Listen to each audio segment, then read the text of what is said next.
You'll be a laborer the rest of your life. See, no, it's so important. If you don't give God time, you can have time. You tell God, well, this is my work day, so I just pray in the morning and then go to work. Then God says, it's all right, keep working. You're going to work the rest of your life.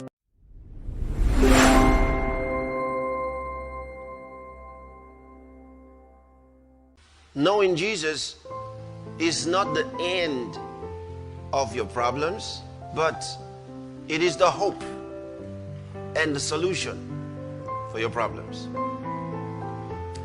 Problems come to all of us. Trouble comes to all of us. But welcome trouble. Welcome problems, because they are your stepping stones to higher heights. Without trouble, without problems, there are no testimonies. Problems don't come to you to destroy you. If you let them destroy you, you failed. Meaning, you made yourself a poor specimen. No matter what you're going through in your life today, I want you to know this. God knew that you could defeat it. No problem in your life has enough power to destroy you or to bring you down. If you let yourself go down and let yourself be counted out, you put yourself there. And one day God is going to ask you, why did you let it happen? It's in the Bible. To be born again means to receive the life and nature of God into your spirit. And because most are not taught the word, they don't know it. And so they are defeated in the crisis of life, because they do not know how to personally apply the word of God in their situation. So when trouble strikes, they pray. And that's about all they think they ought to do. So some people say prayer works. Prayer doesn't work. It's the God to whom you pray that works. Secondly, it's you that has to also work. Prayer doesn't work, but they don't know it. They don't realize it. And you know what? Whatever you believe will form your vocabulary. In other words, the way you talk, the words you use, your language is based on your believing. Your language every day, the way you communicate with people, is based on what you truly believe. Now, you can never hear me say, I'm afraid, I don't know whether or not. I don't use that. I can't say I'm afraid. No matter how you put it. Somebody says, well, just talking. Well, when I just talk, I still don't just talk. Because I know that every word that I say means something in the realm of the spirit. I do not say I'm scared. I can't say it. You can't get me to say it. It doesn't belong in my speech. Now, it may be good English to you. You say, how is it? Bad, bad, bad. Things are bad. Business is down. I can't talk like that. I can't talk like that. Now, I began to train me on talking right many, many years ago. Because the more I studied the Word of God, the more I found out the way I ought to speak. Jesus never talked negatively. He said, by your words you shall be justified, and by your words you shall be condemned. Now, where you are today is a result of what you said yesterday. Whether or not you believe it, it doesn't make any difference. Somebody says, I don't believe in the force of gravity. Doesn't make any difference. That's what's keeping you on the chair. That's what's keeping you down here. You don't have to believe it. It's just working. I don't believe in the existence of oxygen. Doesn't make any difference. You're just talking. You need it. You see it? So it's not whether or not you believe. It's like the atheist who says, I don't believe in God. Well, you're a fool. The Bible says you're a fool. It says the fool says there's no God. Now, just because you say you don't believe in God doesn't get him out of existence. He's still there. He's still there. Doesn't change a thing. So what we ought to know, some people say, well, if I don't believe in God, then he'll never get me. Let me just stay, please don't preach to me. Don't preach anything to me. They think that if they don't believe in anything, then their lives will just go straight without believing anything. You are done for. Why? Because you see, in every other thing in life, you want to know the truth. Why don't you also find out the truth about God?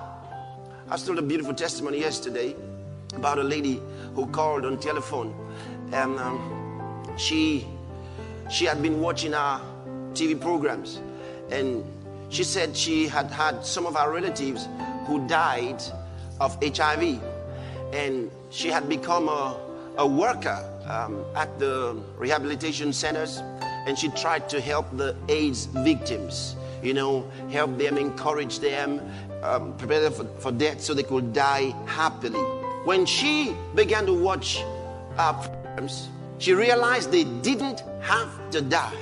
And she said, I found God's word from you. I got it. I've discovered they don't have to die. Now she has a new message for them.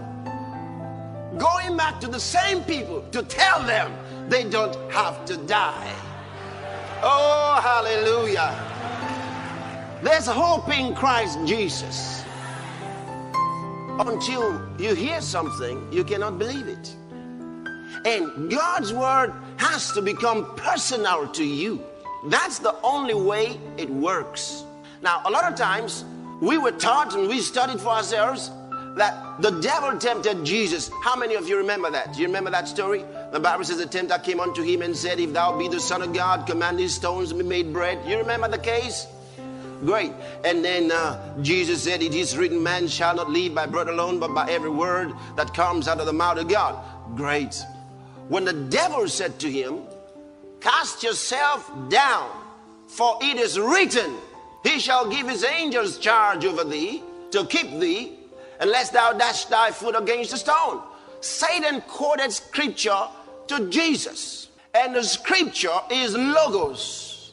So Satan spoke logos to Jesus, and Jesus had spoken logos to Satan. And so now he decided to reply Jesus with logos. Logos is the word of God that you have studied. That's general. That's to every one of us. Logos is the whole body of truth, the whole revelation of God. Logos is that word that has been written concerning us, concerning the devil, concerning angels, concerning God, concerning about everything. That's logos. We can quote any scripture from here and give it to anybody. That's logos, sharing God's word. So when Jesus said, it is written, man shall not live by bread alone, Jesus was quoting logos. But when Jesus commanded that devil to go, he didn't go. Instead, because Jesus said, get thee behind me, Satan. And the Bible shows us he didn't go away. Instead, he said, it is written. He quoted scripture to Jesus. Now, if you don't study it properly, you would think it's the same thing, because you have a same story in St. Luke's gospel and then in St. Matthew's gospel. You look at it, it looks exactly the same, but they're not the same. On one occasion, Jesus said, get thee hence, and the devil left. But this time Jesus said, get thee behind me, and the devil didn't go. Instead, he quoted scripture to Jesus. He gave him logos. Satan quoted logos to Jesus. And what did Jesus do? Jesus had to give him something other than logos. Jesus gave him rhema. You remember that? Instead of saying to him, it is written, which is for everybody, Jesus said, it is said. Said to who? To me. He got personal with the word. He said, it is said, not to everybody, to me. So when the word of God becomes personal to you, it starts producing results. As long as it is to everybody, it doesn't work. It has to become personal to you. It's like you getting ready to go to church, and the devil says, do you have to go to church today? When you say, well, he says 6 days, it is written, 6 days shall thou labor. The 7th day is the Sabbath of rest. So you say, so there's no need to go to church on Wednesday. There's no need to go to church on any day of the week. That's for laboring. You'll be a laborer the rest of your life. See, no, it's so important. If you don't give God time, you can have time. You tell God, well, this is my work day, so I just pray in the morning and then go to work. Then God says, it's all right, keep working. You're going to work the rest of your life. But you want to have a cool life, such that everything you do turns into success. And then there's rest in your soul. You've got to give God time. You have to give him time. You have to learn to set everything else aside. Some of you make appointments on Sunday morning. Woo-hoo. Look at you. Some dumb fellow somewhere told you you have to come Sunday morning because he doesn't go to church. And because you think you need him, oh, how sad. You think you need him. So he says, it's all right. Because if you don't go Sunday morning, you can get him. And you think he's a necessary factor for your success. Brother, sister, you're wrong. He's not a necessary factor for your success. Learn to take your stand. If you don't take your stand for God, God won't take his stand for you. You say, no, sir, I'll be in church Sunday morning. He says, all right, you can make a choice. Well, sir, if another day is not all right, I can let it go. Learn to take your stand. You're less than a man when you don't know how to take your stand. And God doesn't like it. He says, quit you like men. Be stirred up. Be tough inside. Toughness has nothing to do with a V chest. You know, you may be full of muscles until you're shaking like that when you're coming in. But it doesn't make you strong. A lot of physically built folks are weak inside. They'll run up the wall because of a cockroach. A wall gecko will scare them out of the house. Especially if they saw it in the nighttime. Such folks are afraid in the nighttime. Put them in the street in the night and let them hear. They can't even run. I mean, they'll fall. They can't even run. Always dreaming that something is pursuing them, and their head became heavy and they couldn't run. The devil was after you. You train yourself to fear from childhood. Fear doesn't just come. No, that life begins from childhood. You learn to fear. Some others, because of a particular thing that happened in their lives, fear came in. And fear, you see, fear is a spirit. When that spirit takes a hold of your life, it could be the fear of the future. It could be the fear of death. It could be the fear of some failure. The people who are always afraid the business is going to run down. Even though they're successful right now, they are afraid every day. They live continually in fear. Fear of different kinds. Well, why won't you be afraid when your faith, your life is not plugged in to the right socket? You'd be afraid. You'd do right to be afraid. You don't have any hope anyway. But when you learn about Jesus and you know who he is and who you are to him, there's a difference. Hallelujah. Oh, thank you, Lord Jesus.